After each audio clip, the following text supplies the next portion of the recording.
এরকম মজার ভর্তা আগে কখনো খেয়েছেন কিনা জানি না, কিন্তু এই ভর্তাটা এতটা মজার যেটার স্বাদ ভুলতেই পারবেন না। বিশেষ করে এমন এমন কিছু উপকরণ দিয়ে আজকের এই ভর্তাটা তৈরি করেছি, একদমই নতুন এবং ইউনিক আর অনেক মজার একটা ভর্তা রেসিপি। ঘরে থাকা মাত্র কয়েকটা সহজ উপকরণ দিয়ে তৈরি করব আজকে এই অসাধারণ মজার একটা ভর্তা রেসিপি। আসসালামু আলাইকুম, কুক উইথ আফরোজা থেকে আমি আফরোজা। আজকে মজার একটা রেসিপি আপনাদের সঙ্গে শেয়ার করব।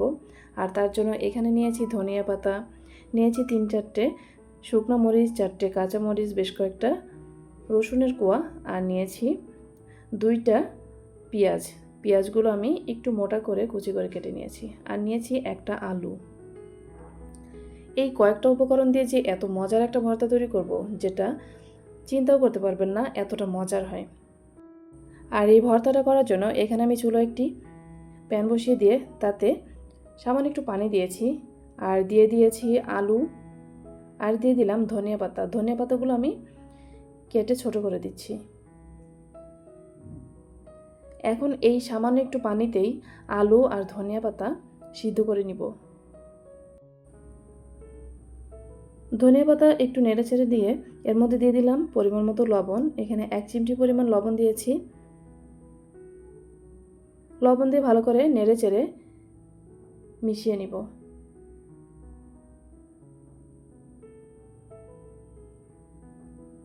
একটু ঢাকনা দিয়ে ঢেকে দিব যেন তাড়াতাড়ি সিদ্ধ হয়ে যায়, আর লো আঁচে রেখে দিব।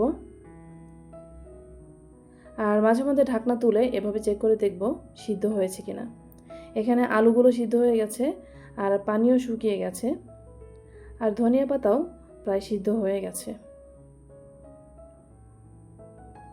এখন ধনিয়া পাতা আর আলু নামিয়ে আবারও চুলে প্যান বসিয়ে দিয়ে তাতে দিয়ে দিলাম সরিষার তেল।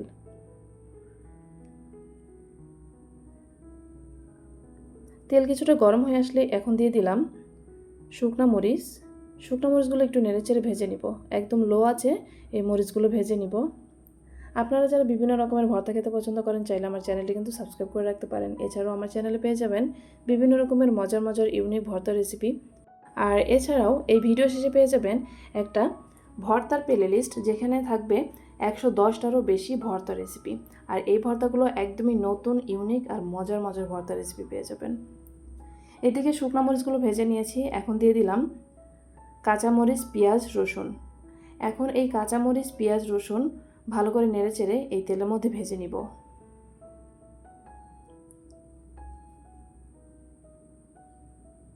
আপনারা যারা আমার ভিডিওটি দেখছেন, আমার চ্যানেলের ভিডিও যদি আপনাদের কাছে ভালো লেগে থাকে, লাইক, কমেন্ট, শেয়ার করতে কিন্তু ভুলবেন না। আর যারা এখনও চ্যানেলটি সাবস্ক্রাইব করেননি, চ্যানেলটি সাবস্ক্রাইব করে পাশে থাকা বেল আইকন প্রেস করে দিবেন, যেন মজার মজার রেসিপি যখন আমি আপলোড করব আপনাদের কাছে নোটিফিকেশন পৌঁছে যায়। এদিকে লালচে করে ভেজে নিয়েছি পেঁয়াজ, রসুন, মরিচ। এখন ভর্তা করে নিব, আর এই বাটনাতেই ভর্তা করব, তাই বাটনাতেই সব কিছু নিয়ে নিয়েছি। আগে থেকে সিদ্ধ করা আলু, ধনিয়া পাতা, শুকনো মরিচ এবং ভেজে রাখা পেঁয়াজ, রসুন, কাঁচা মরিচ সবই নিয়ে নিয়েছি।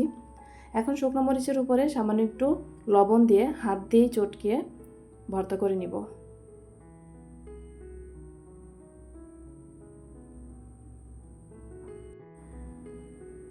মরিচ ভর্তা হয়ে গেছে। এখান থেকে আমি কিছু মরিচ ভর্তা তুলে রাখছি, কারণ এখানে আমি কাঁচা মরিচও দিয়েছি। পরে আমি পরিমাণ মতো ঝাল বুঝে প্রয়োজন হলে মরিচ আরও অ্যাড করব। এখন এগুলো সব ভর্তা করে নিব।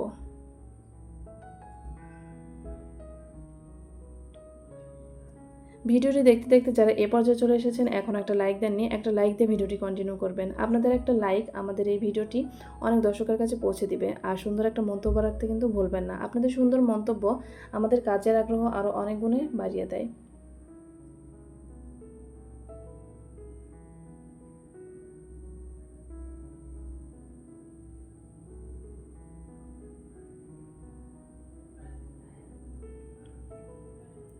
আলু আর ধনিয়া পাতা একদম ভালো করে ভর্তা করে নিচ্ছি।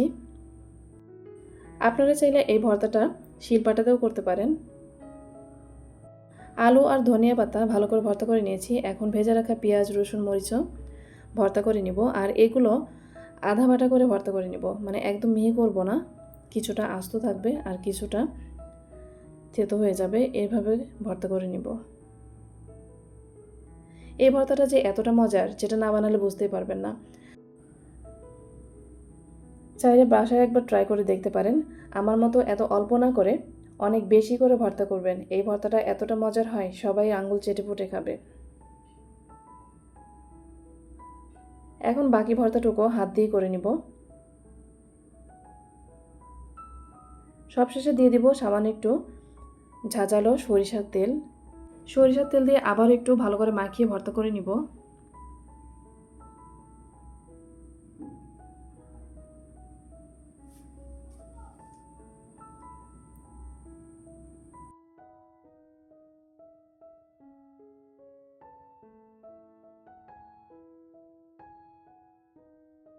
এই তো হয়ে গেছে। সাধারণ আলু, ধনিয়া পাতা, পেঁয়াজ, রসুন, মরিচ দিয়ে যে এত মজার একটা ভর্তা তৈরি করা যায়, না বানালে বুঝতেই পারবেন না। এত সুন্দর মজার একটা ভর্তা, চাইলে ট্রাই করে দেখতে পারেন। অনেক মজার একটা ভর্তা। আর আজকের রেসিপিটা আপনাদের কাছে কেমন লেগেছে অবশ্যই কমেন্টে জানাবেন। ভালো লাগলে লাইক, কমেন্ট, শেয়ার করতে কিন্তু কিছুতেই ভুলবেন না। আর যারা চ্যানেলটি এখনও সাবস্ক্রাইব করেনি, চ্যানেলটি সাবস্ক্রাইব করে পাশে থাকা বেল আইকন প্রেস করে দিবেন, যেন নতুন কোনো ভিডিও আপলোড করলে আপনাদের কাছে নোটিফিকেশন পৌঁছে যায়। আজকের মতো এই পর্যন্তই। পরবর্তীতে আরও মজার মজার ভিডিও নিয়ে, মজার মজার রেসিপি নিয়ে আপনাদের সামনে হাজির হব। ততদিন পর্যন্ত সবাই ভালো থাকবেন, সুস্থ থাকবেন। আল্লাহ হাফেজ। আসসালামু আলাইকুম আ রহমতুল্লাহি আ বারাকাতুহু।